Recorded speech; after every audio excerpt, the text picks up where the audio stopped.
सवय, हॅबिट, कोणतीही सवय असो, मग ती चांगली असो किंवा वाईट असो, एका ठराविक प्रमाणापेक्षा जर ती अति झाली तर त्याचं दुर्भिक्ष होतं. ते कसं? आता काही व्यक्तींना खूप जास्त स्वच्छतेची गरज, खूप खूप जास्त स्वच्छतेची सवय असते, त्यांनी हॅबिट लावलेली असते. आता ती चांगली गोष्ट आहे.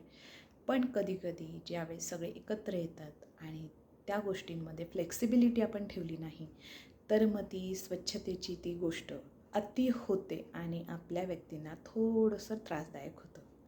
म्हणून कोणती पण हॅबिट कधी कधी फ्लेक्सिबल असली पाहिजे.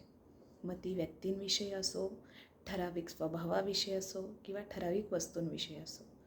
आता चहाची गोष्ट, जरी चहा तुम्ही काळा घ्या, दुधाचा घ्या, पण जर त्या चहाशिवाय तुम्ही एक दिवस राहू शकत नसाल तर मात्र तुमची डोकेदुखी नक्कीच होते आणि ही शब्दशः होते.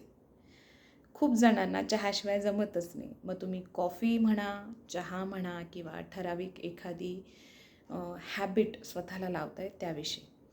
पण ती लावत असताना त्याशिवाय तुम्ही जर 2 दिवस राहू शकत नसाल तर मग ती गोष्ट अति होते. त्यामुळे लक्ष द्या की तुम्ही हॅबिट लावताय, जरी ती चांगली लावताय, पण त्या हॅबिटशिवाय तुम्ही जर 2 दिवस राहू शकत नसाल तर मग ती हॅबिट अति होऊन जाते. आणि ही हॅबिट फक्त स्वभाव किंवा एखाद्या सवयीचंच नाही तर एका व्यक्तीविषयी पण असू शकते. ठराविक व्यक्तीविषयी तुम्ही जर दिवसभर विचार करताय, त्या व्यक्तीशिवाय तुम्हाला दुसरं काही सुचतच नाही आहे, त्या व्यक्तीशिवाय तुम्ही जीवनामध्ये दुसरा काही विचारच करत नाही आहे आणि तुम्ही ते सोडू शकत नाही आहे, याचा अर्थ तुम्ही कुठंतरी चुकताय. कारण कोणतीही व्यक्ती, कोणतीही वस्तू, कोणताही स्वभाव, सवय हा जीवनाचा एक भाग असतो, जीवन नसतं. त्यामुळे थोडासा विचार करा.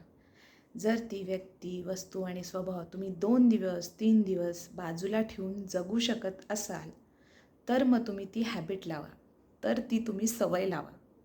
नाहीतर ती जरा दुःखाला कारण नाही झाली तर मग काय? त्यामुळे विचार करा.